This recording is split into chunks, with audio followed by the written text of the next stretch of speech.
एक गांव में एक बूढ़े किसान के पास एक गाय होती है।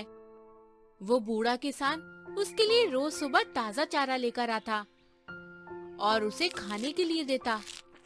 गर्मियों में वो गाय को शेड के नीचे पंखे में रखता और वहीं सर्दियों में उसको कंबल वगैरह देता था। यानी वो गाय उस बूढ़े इंसान के घर में उसके परिवार के सदस्य की तरह ही रहती है।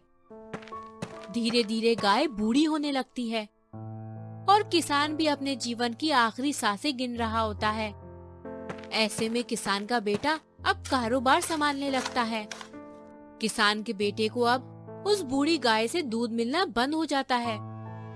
ऐसे में किसान का बेटा अपने पिताजी से कहता है कि पिताजी, हमारी बूढ़ी गाय ने दूध देना बंद कर दिया है, तो क्यों ना हम इस गाय को कसाई के पास भेज दें, कुछ पैसे भी मिल जाएंगे हमें। बेटा, ये सिर्फ जानवर ही नहीं बल्कि हमारे परिवार की सदस्य है। आज तू इसे कसाई को देने की बात कर रहा है, फिर तो मैं भी बूढ़ा हो गया हूँ। कमाना तो दूर, मैं खुद चल भी नहीं सकता। तो क्या तू मुझे भी कसाई को दे देगा? नहीं नहीं पिताजी, मैं तो बस। मुझसे वादा कर, तू इस गाय को कभी भी कसाई को नहीं देगा। ये गाय तो हमारे ऊपर आर्थिक बोझ बन चुकी है। पिताजी की आखिरी इच्छा के कारण इसे कसाई को भी नहीं बेच सकता। क्यों ना मैं इसे घर से निकाल दूं, फिर जो इसकी किस्मत। अरे अरे बेटा, मार क्यों रहे हो? निकल, हट हट, चल हट।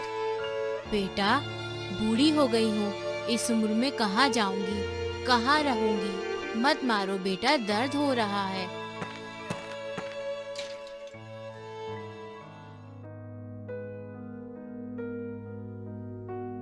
गाय कुछ दिनों से भूखी होती है और पार्क में मौजूद हरी हरी घास देखकर उसका मन ललचाने लगता है।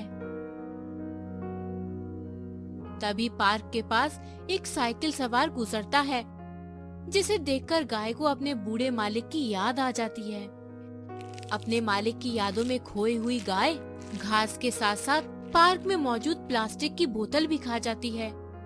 वो प्लास्टिक की बोतल उसके गले में फंस जाती है और उसकी सांस उखड़ने लगती है।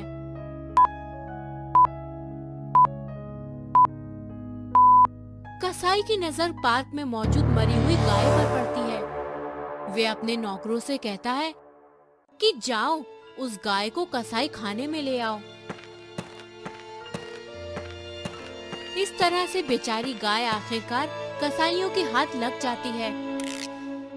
उसका रक्त और अतिरिक्त मांस साफ नदी में फेंक दिया जाता है।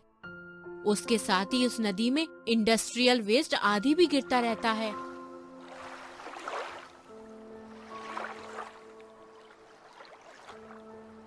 वो नदी दूषित हो जाती है और नदी में मौजूद मछलियां उस दूषित पानी की वजह से मरने लगती हैं। भारी संख्या में मछली के मरने से नदी का पानी और ज्यादा दूषित और बदबूदार हो जाता है। ऐसे में डेंगू जैसी बीमारियां जन्म लेती हैं। नदी के आसपास रहने वाले लोग भी बीमार पड़ने लगते हैं। शहर में महामारी फैल जाती है, लोग मरने लगते हैं। ऐसे में शहर के लोग इस महामारी का सारा दोष भगवान पर डाल देते हैं। लेकिन क्या इस महामारी के लिए भगवान को जिम्मेदार ठहराना ठीक होगा? हर साल ना जाने कितने बेजुबान जानवर इसी तरह से मारे जाते हैं। जानवरों को काटकर उनका रक्त नालियों में बहा दिया जाता है, जो कि आगे नदियों और फिर समुद्र में जाकर मिलता है। इस वजह से समुद्री जल जीवन पूरी तरह तबाह हो रहा है। तो क्या इसके लिए भी भगवान जिम्मेदार है?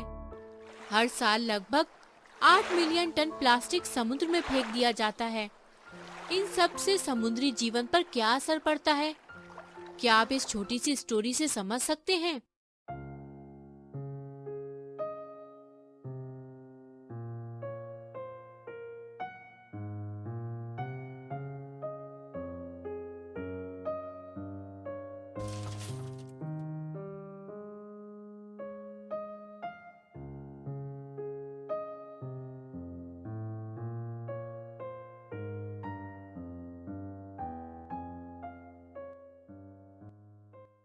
इस कचरे के पहाड़ की वजह से समुद्र के इस इलाके में प्रदूषण फैल जाता है और अब मछली ठीक से सांस भी नहीं ले पाती। ऐसे में कछुआ उसकी हालत समझता है और उससे कहता है कि आज से तुम मेरे लिए खाना न लाया करो। यहाँ का पानी दूषित हो चुका है। मैं बीमार हो चुका हूँ और जल्द ही मर जाऊंगा।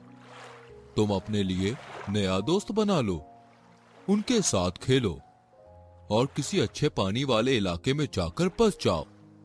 अच्छा पानी वाला इलाका अब समुद्र में बचा ही कहाँ है? इंसानों ने सारे समुद्र को दूषित कर दिया है। आज नहीं तो कल हम सबको मरना ही है। तो ऐसे में मैं तुम्हें छोड़कर कैसे जा सकती हूँ? वो देखो ऊपर खाना आ रहा है।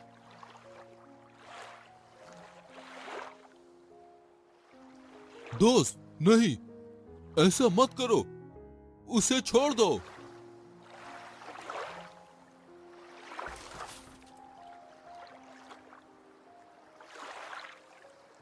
ये कहानी अच्छी लगी हो तो इस वीडियो को लाइक करें और चैनल को सब्सक्राइब करें और हाँ, बेल आइकन प्रेस करना ना भूलें। मिलते हैं आपसे अगली वीडियो में। तब तक के लिए बाय बाय।